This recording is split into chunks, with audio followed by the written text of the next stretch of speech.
Salam sejahtera murid-murid. Hari ini kita akan belajar tentang tajuk bumi. Dan tajuk kecilnya ialah graviti bumi. Jadi cikgu akan menjelaskan tajuk ini di buku teks kamu, muka surat 155. Okey. Kamu boleh rujuk buku teks sambil kamu tengok nota yang cikgu buat itulah di sebelah kiri itu. Hampir benda yang sama juga. Baik, jadi di muka surat 155 ini, kita mulakan dengan ayat pertamanya nih. Pergerakan bumi mengelilingi matahari menyebabkan berlakunya beberapa kejadian. Jadi bumi ini di tahun 3 itu kita sudah belajar. Dia beredar dengan planet-planet yang lain mengelilingi matahari. Dan ada lagi beberapa kejadian yang lain lah. Nanti cikgu akan menjelaskannya lagi. Jadi dalam gambar ini, kita dapat perhatikan, ada cahaya yang keluar dari tepi bumi itu kan. Itu bukan cahaya letupan ataupun hantaman meteorit. Itu sebenarnya adalah matahari yang terbit. Dari sebelah barat, timur. Timur. Dan kemudian ada nampak lagi di sini satelit semula jadi bukan satelit buatan manusia ni, dan juga angkasawannya lah, pegang bendera Malaysia ni. Dan kedua-dua satelit dengan angkasawan ni sedang terapung lah. Itu saja sebenarnya di muka surat 155 ni.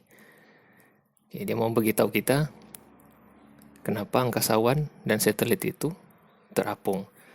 Jadi kita terus pergi kepada muka surat 156.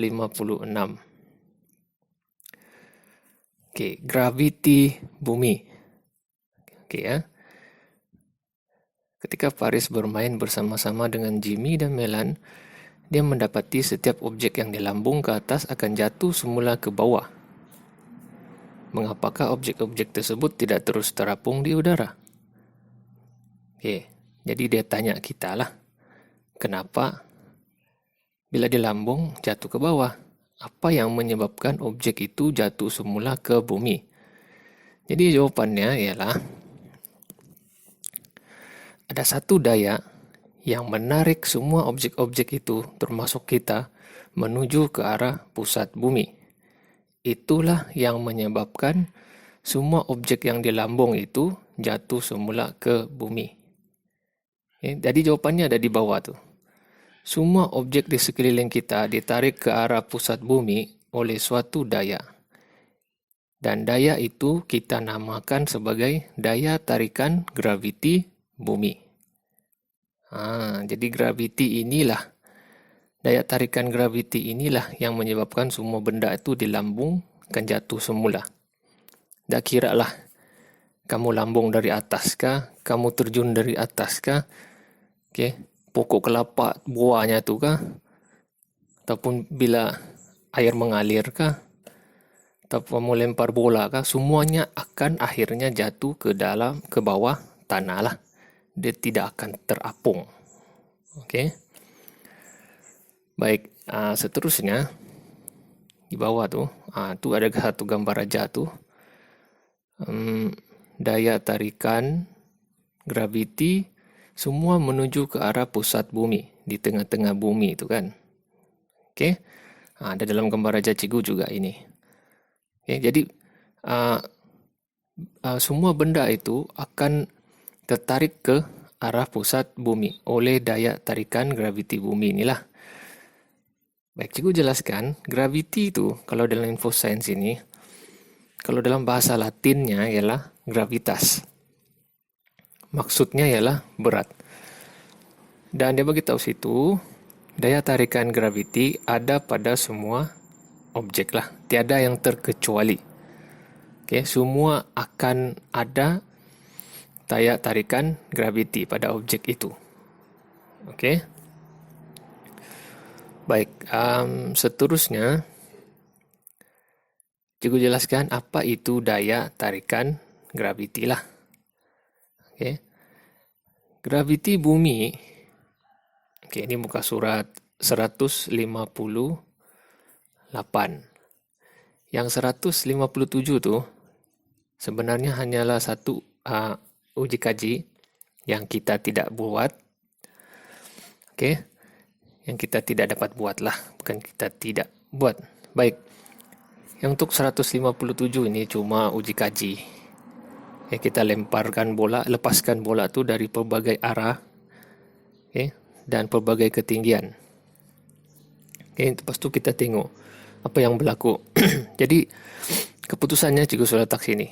Walaupun dari pelbagai arah dan aras ketinggian, atas kerusi kah, sisi kanan kah, sisi kiri kah, lambung ke atas kah, ataupun lambung ke bawah, semuanya akan jatuh ke bawah. Okey. Itu saja tu. Okey, kemudian ini yang cikgu jelaskan ya. Jadi semua benda itu akan jatuh ke bawah, ada daya tarikan ke pusat bumi. Semua itu adalah kerana graviti bumi lah. Jadi apa itu graviti bumi? Graviti bumi ialah daya yang menarik objek ke arah pusat bumi. Maksudnya satu jenis daya yang menarik objek itu ke arah pusat bumi. Macam cikgu lah. Macam kamu kan, sekarang tengah duduk kah ataupun berdiri kan, tidaklah kita berdiri, kita terapung kan. Kita tertarik ke bawah kan. Ke bawah tu maksudnya ke arah pusat bumi. Okay. Kalau tiada daya tarikan graviti bumi ni, semua objek akan terapung di udara lah. Okay. Tengok gambar aja ni. Kalau tiada graviti, kita semua akan terapung dan keluar daripada bumi ni. Termasuklah kenderaan-kenderaan, haiwan-haiwan, bangunan-bangunan, semua akan terapung di udara tanpa daya graviti ni. Macam di angkasa lepas tu. Okey. Lepas itu, di muka surat 158 ini juga ada uji kaji lagi satu, kesan daya tarikan graviti ni. Jadi ini pun kamu boleh buat sendiri di rumah. Okay. Ikutlah langkah-langkahnya itu. Kemudian lekatkan model objek pada glob. Putarkan glob apa yang berlaku. Memang yang kita lekat tu tidak akan jatuh lah. Sebab kononnya disebabkan oleh sebagai bukti yang daya graviti itu wujud. Dan dia menarik semua ke pusat glob itu. Itu saja kesimpulannya. Ada di bawah. Semua objek di bumi ini dapat berada pada kedudukannya. Dia akan berada pada kedudukannya kecuali kalau kita sendiri yang ubahlah. Kerana adanya daya tarikan graviti bumi inilah. Okey. Jadi sampai sini dulu kelas kita pada hari ini. Terima kasih.